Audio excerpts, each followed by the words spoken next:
Welcome to After School Democracy, the podcast that attempts to fill in the gaps you almost certainly missed in school about politics, economics, and history. What Biden offers without mentioning Trump, but only if we also win the Senate. Here's a short list of things Biden offers on his website, but will only happen if we get the Senate. Otherwise, he will have no power to do any of it, just like Obama had for the last 6 years. $15 minimum wage. Republicans want to end minimum wage. I want it based on cost of living by county so people can live near their place of work in expensive cities, and it won't wreck rural regions, but I can deal with this. And Bernie believes Joe when he says this. Expand access to Medicare using a public option. Not as good as Medicare for all, but the Republicans want to shrink it. Plus, this can easily get switched over to single payer if the electorate wants it.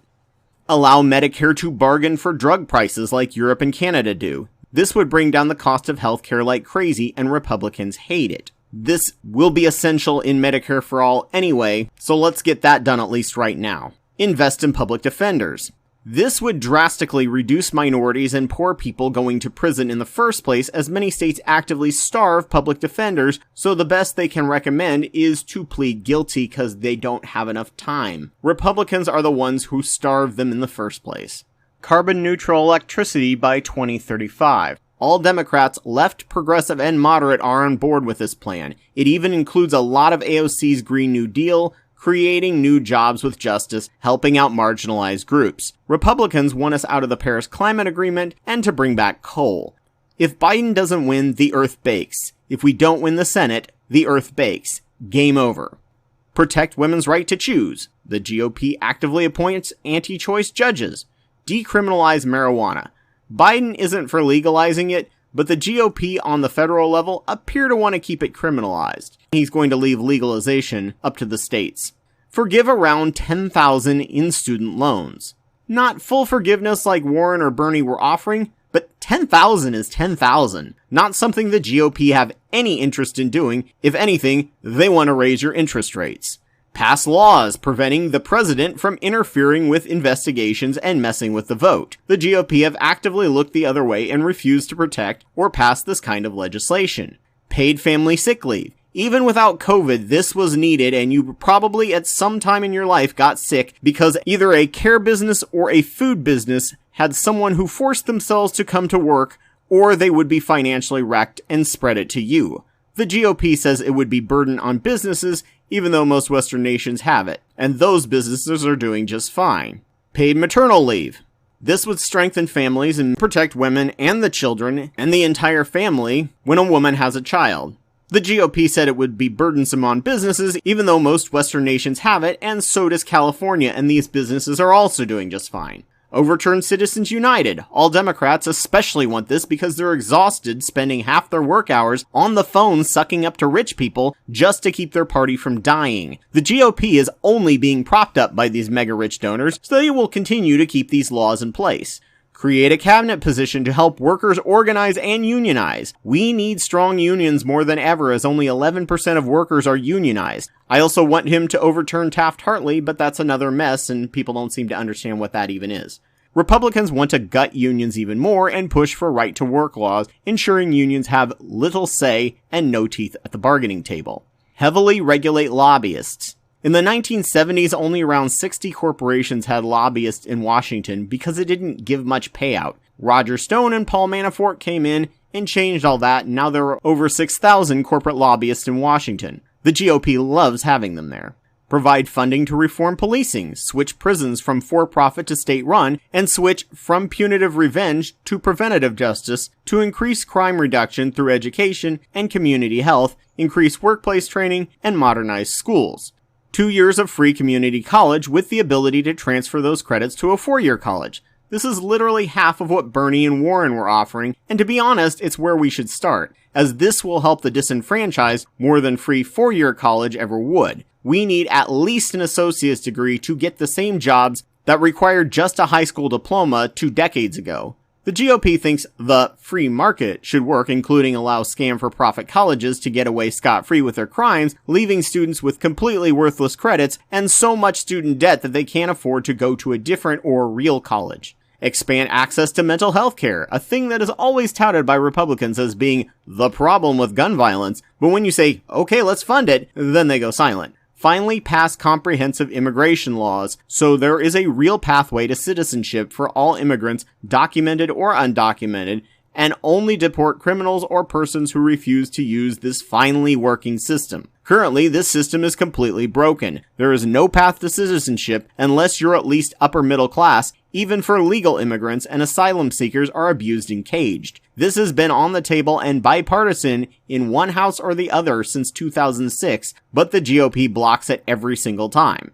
End federal dollars to union busters and bust companies that negotiate with unions in bad faith. The exact opposite is true of what the GOP wants.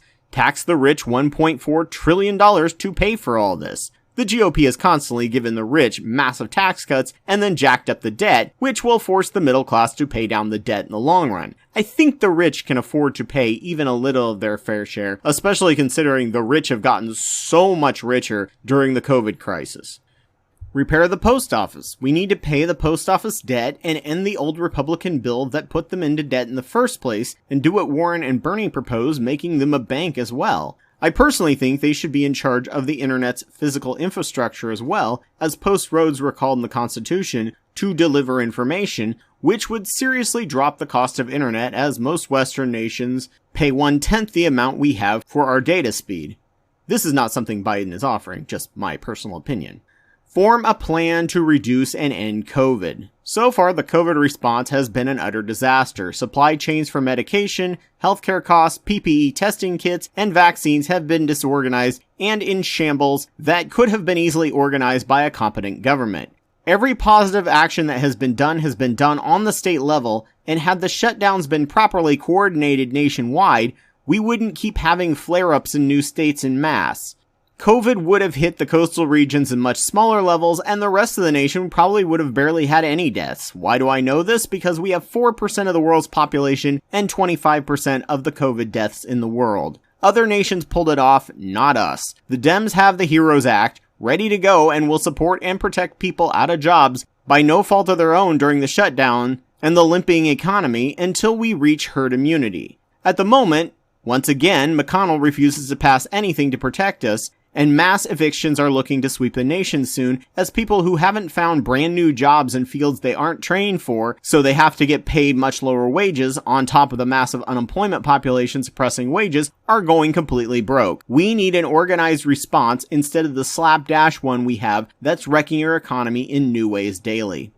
Invest $10 billion in public transit in poor communities. This will help reduce dependency on fossil fuels and help give poor communities much more free time that they are currently spending sitting on a bus that takes hours to get where a car would take 20 minutes max. The GOP has no interest in expanding and upgrading public transit in any way. And this is just a short list of what he's promising. And yes, he was initially the cause of some of this, but the difference is he ran on those issues because the voters were wanting those back in those days, and he delivered them. He is now running on issues the modern average voter wants, and I believe he can deliver at least some of them.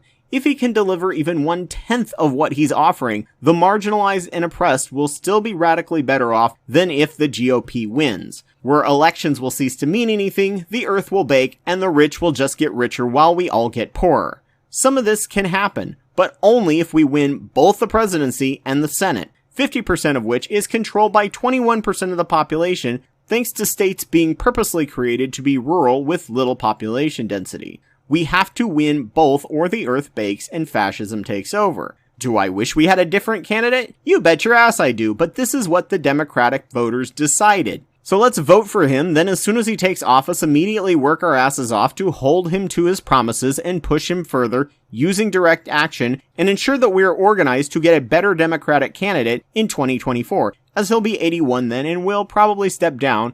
But either way, we will need a good progressive primary challenger, and in 2024, the demographic shift looks to favor progressives even more, as even Texas may have flipped blue by this time. A compromise is where everyone goes away mad. That's what a democracy is, a compromise. Even in a perfect leftist utopia of direct democracy, it would still be a compromise because we all have different beliefs and opinions.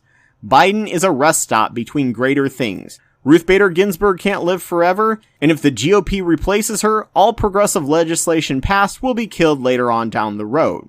What many young leftists fail to realize is that this or 2024 are the very last election of the old blue dog guard. This is the moment all of us older people who have been in the Democratic politics for most of our lives have been waiting for. The younger demographic replacing the older boomers and silent generation, brainwashed to have left phobia, is finally happening sometime in this next decade. Texas is going to flip blue, and then it's over for the modern Republican Party, and the only way they can ever win again is for the old blue dog Dems to take that party over again, allowing the Democratic Party to be made up of progressives and leftists. Add to it that by the end of this decade, most likely half the states will have some form of ranked choice voting, and this is literally the last of the old guard's way of doing things. After this election, it's possible there will be 5 states with ranked choice voting, and Florida may well have California's jungle-style primary system that at least permits the possibility of an independent or third party without being a spoiler candidate.